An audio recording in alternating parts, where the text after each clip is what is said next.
namin gusto at ayaw namin maimplementa yung pinaplano ng isang senador na hindi naman rider, pinipilit pa niya na magkaroon ng doble plaka ang mga motor namin, kundi ba naman katangahan ang tawag doon? Ano pa? Bobo? Pwede! Siraulo? Pwede rin! Inutil? Pwede rin! Bakit tayo nagpatawag ng mga kapwa natin rider at nagtipon-tipon na naman itong ganitong karami na mga rider na nagkakaisa dito sa doble plaka dahil hindi kami pabor dito. Huwag nyo kaming turing na kriminal dahil hindi pa man din ginagawa, nakalagay na kagad, nakatatak na kagad at tingin na kagad nila sa atin, kriminal. Kriminal ba kayo? Kriminal ba kayo? Kriminal ba kayo? Laban natin lahat ito at ng mga riders na wala rito pero umasa sa atin. Akala nila kasi itong mga politiko na to, kasi kasalanan din kasi natin sa tigas ni Dick, ipinasok natin. Hindi ba? Masyadong matigas si Dick, pumasok tuloy. Kaya panahon na sa 2022, hugutin naman natin si Dick, pwede ba? Huwag na nating papapormahin, no? Ang ganyan mga politiko ay dapat hindi sila maglingkod sa atin. Dahil tayong riders na nandun, pag may sakuna, nauna doon sa responde. Riders, madadaanan mo sa daan, sa kalsada, pag may nasiraan ng four wheels, nandyan, handang tumulong. Riders na nandyan, umakit ng bundok, dala-dala ang sarili nilang pera o bulsa, para lang makatulong sa mga kapatid natin nandun na indigenous people sa taas ng bundok.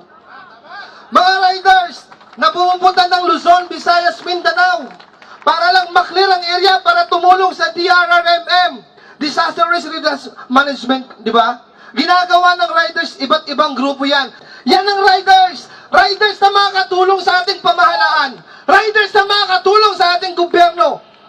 Magserbisyo na walang inihing kapalit. Yan tayo. Riders kami. Kaya proud kami. Rider kami ng Pilipinas. Hindi ba? Pero nakakalungkot. Ang mga... Ayoko magbura eh. Mga putang ina niyong politiko kayo. Masakit kapag riders na ang pinag-usapan at tatayo kami para sa karapatan namin. Hindi kami papayag. Kahit sinong riders ito, hindi ko kilala o kilala ko. Walang problema. Pero pag karapatan namin, karapatan din namin, mga tao rin po kami. Bakit nila gustong gawin? Una, doble plaka. Bakit? May nagawa na ba silang plaka? Dick Gordon, ako po si Kuya Amin na nanawagan sa iyo. Kung ayaw mong hugutin ka namin sa 2022, huwag mong ituloy yung doble plaka. Ano ka? Buy one, take one? Isang mga wala eh. Yan. So ganun po, salamat po sa inyong lahat. Sa lahat po na nandito, taos puso po kami nagpapasalamat sa inyo. Mahal po namin kayo, mga right cap kapwa namin. Hindi ko alam kung anong gusto mangyari ng dalawang Senator Goto. Kailan yung Senator Goto? Si Gordon at si Soto.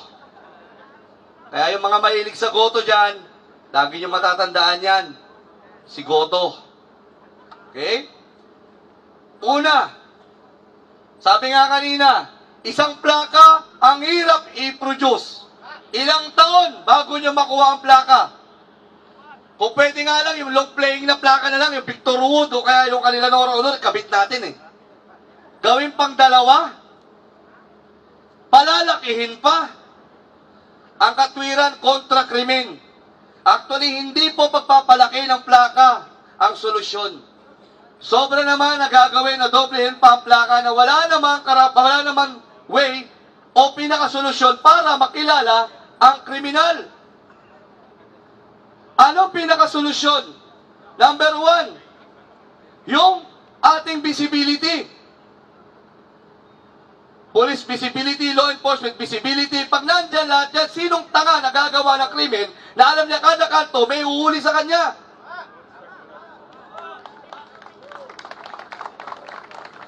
Pangalawa, pagkakaisa ng bawat riders. May nakita kayong gumagawa ng krimen. Sa dami natin na riders, huwag mo sabing ipitin mo lang, ilan kayo magsama-samang ipitin nyo sa dadaanan niya. Hindi makakalusot yan. Maski may baril yan. Doble plaka, papayag? Huwag namang gawing tanga ang mga riders. Hindi po kriminal ang lahat ng riders. Ang riders na kriminal, hindi po tunay na riders, ginagamit lamang ang motor. Katangahan lamang yung isang rider, magnanakaw, mang-hold up, and so on and so forth, gagawa ng krimen, sasakay niya sarili niyang motor. Okay, dalawang plaka. Sino may bagong motor? Taas ang kamay! Anong ilalagay niyo sa unahan? For registration? Sa likuran, for registration? Huwag nila tayong gawing tanga sila! Ulit! Huwag nila tayong gawing tanga sila! Ang importante sa atin, ipakita natin ang tunay na pwersa ng riders, ang tunay na pwersa ng tunay na gumagamit ng kalsada sa kapakanan at pagtutulungan ng bawat isang Pilipinong riders. Ramdam na ramdam nyo kung paano tayo inaapi ng mga senador na to. Nakikiusap ako sa lahat na sana wag na tayong pumayag na muli silang maluklok o makaupo sa Senado. Sabi nga ni Kuya aming kanina, hugutin na natin si Dick.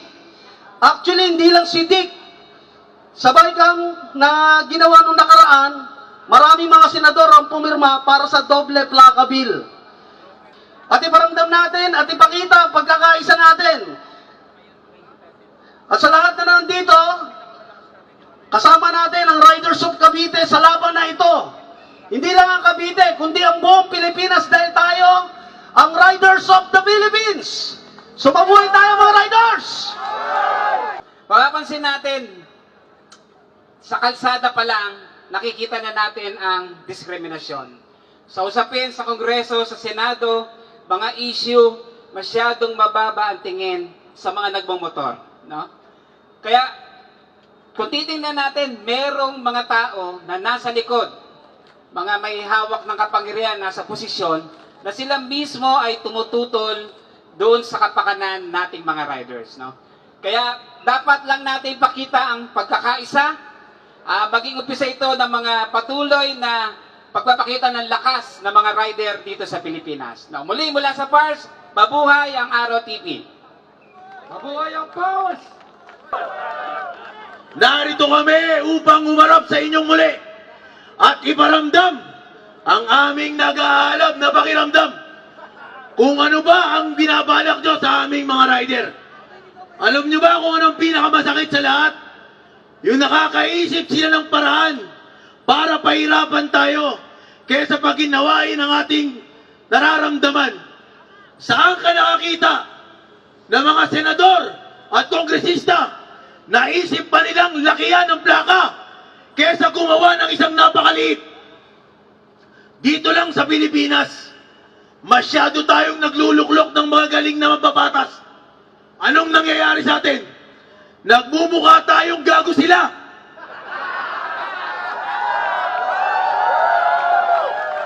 Ganito na lang ba lagi tayo? Pag meron silang gustong gawin, tutungo lang tayo. Hindi ba tayo lalaban? Marami ng pagkilos tayong ginawa mga kasama. Hanggang ngayon, binabaliwala tayo ng mga iniluluklok natin. Ngayong buwan na to, makikiusap na naman sila sa inyo. Gagamitin na naman nila ang kanilang mga malalamig na dila, malalambing na boses. Lolokohin na naman tayo. Gagaguhin na naman tayo. Ang pinakamasakit sa lahat, alam nyo kung ano? Delikado. daw ang magmamotorsiklo. Alam nyo kung bakit masakit sa akin yon? Kasi nakikita ko pare-parehas pala tayong mga gago rito. Ang tingin sa atin, disgrasyado. Hindi marunong magmotor. Hindi marunong gumamit ng dalawang gulong. Ginagago nila sila. Pinapakita nilang mga tanga sila. Pwes nagkakamali kayo. Wala namang sumasakay na senador sa motor. Wala namang sumasakay na congressman sa motor. Halos lahat empleyado lang. Bakit hindi nyo maramdaman ang mga empleyado nyo? Bakit na lang lagi motorsiklo? Bakit na lang kami? Dahil ba hindi kami solido? Nagkakamali kayo. Hindi ito tungkol sa personalidad. Tungkol na ito sa ating komunidad. Papayag ba tayo? Papayag ba tayo? Papayag ba tayo? Hindi tayo papayag kahit kailan. Walang ibang magandang progresibong paraan para mo solusyonan ang alternatibong paraan ng paglutas sa trapiko. Matagal pa ang subway sa Makati. Miniature pa lang yan.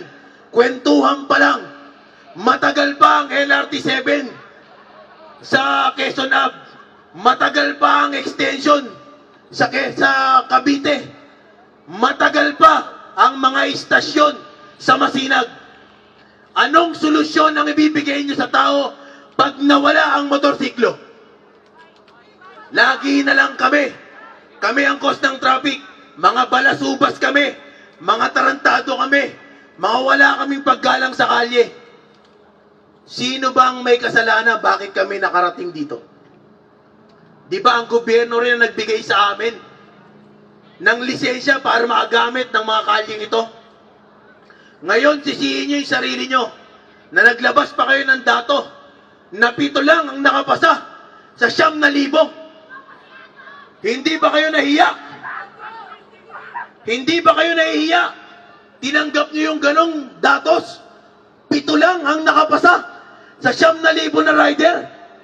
Dapat kayong mahiya sa LTO at LTFRB. Hindi namin kinakalaban ang institusyon na meron tayo. Ang sa amin lang, sana naman, sa pagkakataon na ito, pakinggan nyo ang solusyon namin. Hindi man kaming mga magandang lalaki. Mukha man kaming kriminal. Sa mukha lang. Pero sa puso, paglilingkod pa rin sa bayan. Bakit ayaw nila bawasan ng kotse ang EDSA? Ang tinanggal motor. Malamang ang dahilan, more traffic, more project, more budget. Pag more budget equals more corruption. Magandang umaga po sa inyong lahat.